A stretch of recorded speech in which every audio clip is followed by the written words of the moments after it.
So golf cart, G9, G6, G1, Yamaha. I don't know what brand it is.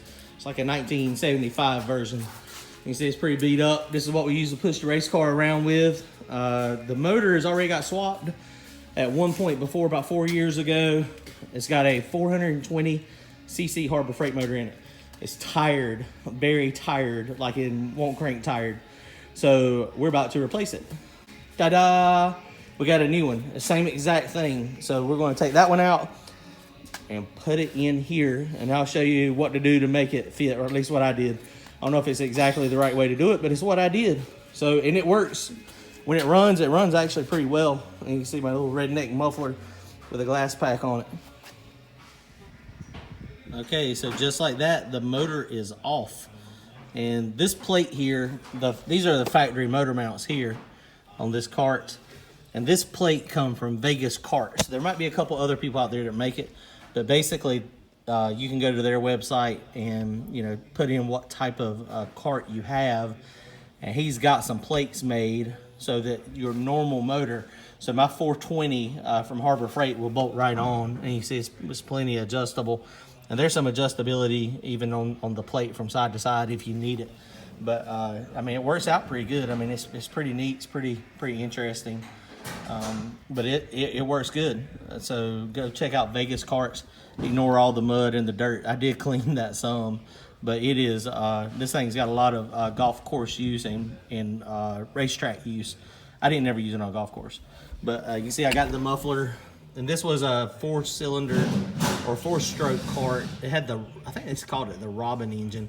So in the transmission back here, it's got the reverse and that's the governor, which I don't use. But basically, welded the exhaust up and it goes back. And then this is the factory transmission. And then you just get the proper length belt. And it's pretty easy. It's pretty easy to put on.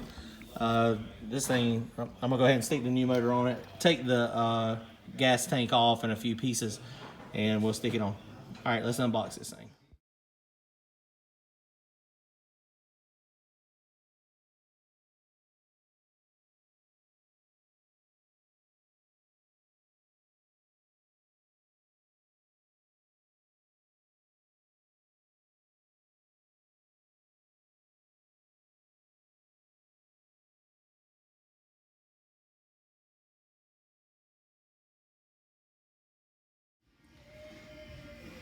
Okay, so you can see this thing looks drastically different. It's got a Comet clutch on it, and this thing fits right on. This pulley right here, this used to be if you wanted to run the factory starter so that it would automatically start up when you were, pressing the gas like a normal gas cart does. But I'm not gonna do it like that. I'm gonna use the starter that is on the engine. And I'm actually gonna leave the key thing here for a little while, so I'll just have to pop the seat to get it started. This thing over here is an air filter mount. It's a nice little billet piece. It's got the ability to mount a filter on it. It's 2.5 inch filter. Now this is gonna be really close to my frame, so I'm gonna have to come up with something a little bit different. It's gonna have to be a real sharp 90-degree turn, really close in order to make it work. The last motor I run it with no air filter. Run for about 4 years, but that's probably what killed it, most likely. Now, a lot of people take the governors off of these, and I've done that on my very first one. I took the governor off of it, and I promptly blew it up. So I'm gonna leave the governor on it. Just loosen this nut right here is what I do, and then that just makes it so that it, is your throttle cable, and the cable is just hooked here, and it just pulls. And now the bad thing about that is the way this thing is naturally in wide open throttle state. And so you have to choke it to get it to start. But if I'm under here, starting it with this, then I can flip that choke there and it's not a problem.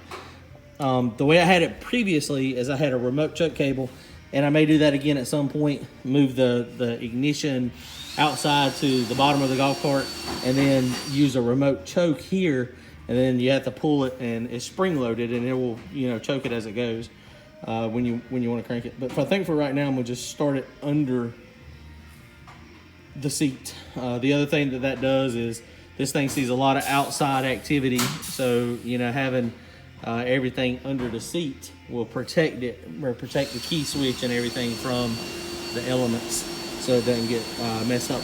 Because I have had that issue is you'll take and, you know, all of a sudden your starter won't be working. The starter button, the push button won't be working, even the weatherproof ones. So I think I'm gonna do that right now.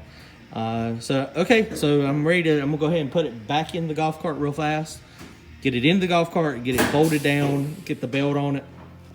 When you buy a kit, you can buy a whole kit and you can get a belt, but the belt that I bought that belt local. I figured out there was somebody that posted online the length of the belt I needed, and I was able to get it, you know, online pretty easy.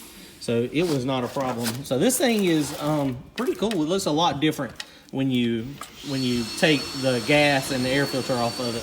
And you see it's just a single cylinder over here. The governor is, you know, behind this plate over here. I could take it off and, you know, that way if I wanted to, you know, hop it up, make it faster, make it more RPM, then, you know, make more horsepower, that's okay. But for what I use the golf cart for, I don't need it to do that.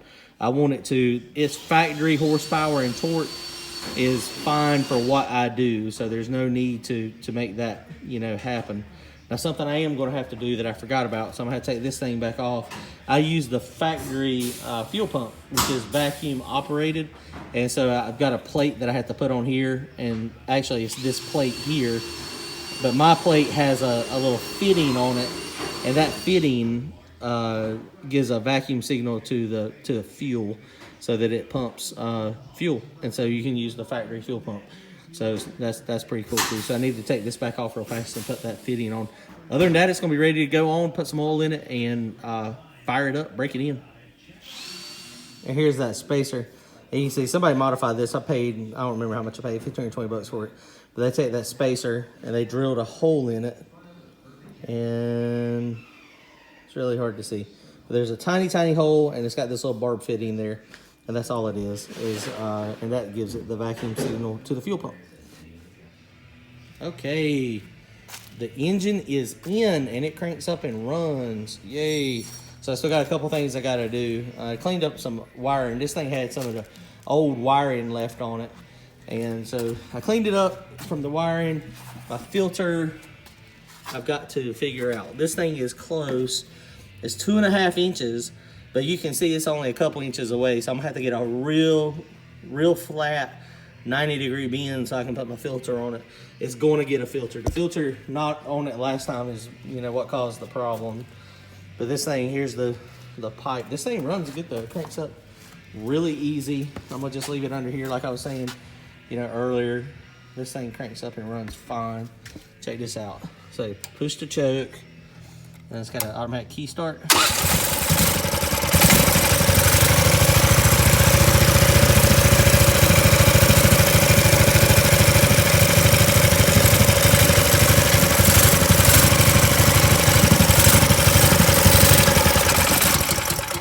So I hit the choke and hit the key and that thing cranks right up.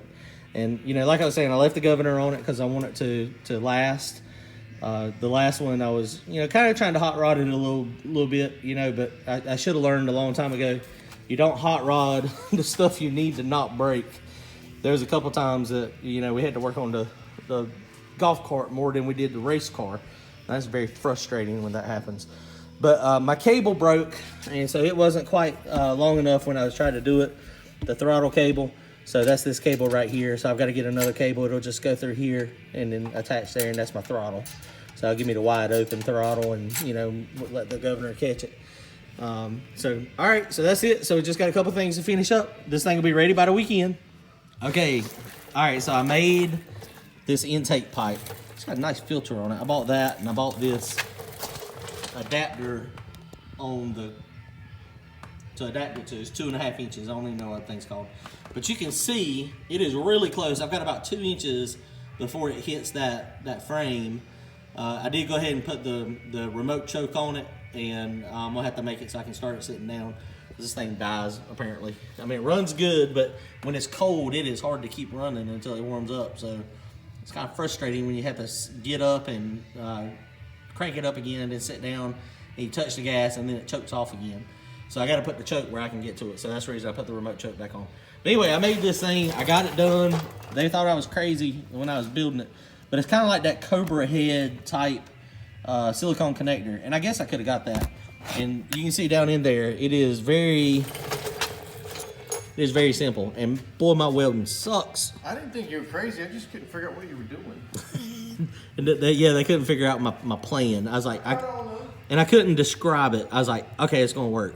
So basically, I just took that piece of 2.5-inch pipe and I cut it down in there. Well, before I did it, it's got a little notch in it. And then I put these little legs on it. And they come into this piece of merge pipe here. It's 2.5, and I cramped it down. And it fits on there perfect. And it's good. It runs good. It drives good. Those welds, man, this camera is really too good of a high definition for these welds. I should blur this out somehow. I don't know how I'm going to blur it. I ain't going to grind it. I could hammer tone paint it, I guess, and make it look better, but I ain't really worried about it. I couldn't find a 2.5-inch coupler, so it's got I split a 3-inch somewhere. Oh, right there. And so that's pretty close. I mean, it seals it up pretty tight. It ain't got to be perfect. It's just, I want the air filter to catch most of the air. It ain't got to catch it all. But this thing works good. I guess I could buy one of the rubber boots if I wanted it to look better. The rubber 90-degree Cobra head boot. And that's exactly what I modeled it after. But I made it out of steel instead. And these pieces, that piece there and this piece actually go in probably about to right here. It's pretty long. So I was hoping it would give it some more volume in there and kind of, you know, help with that. But it seems to work good. Thanks for watching. If y'all will comment, like, and subscribe, we'll see you next time. Go fast and get some wind lights.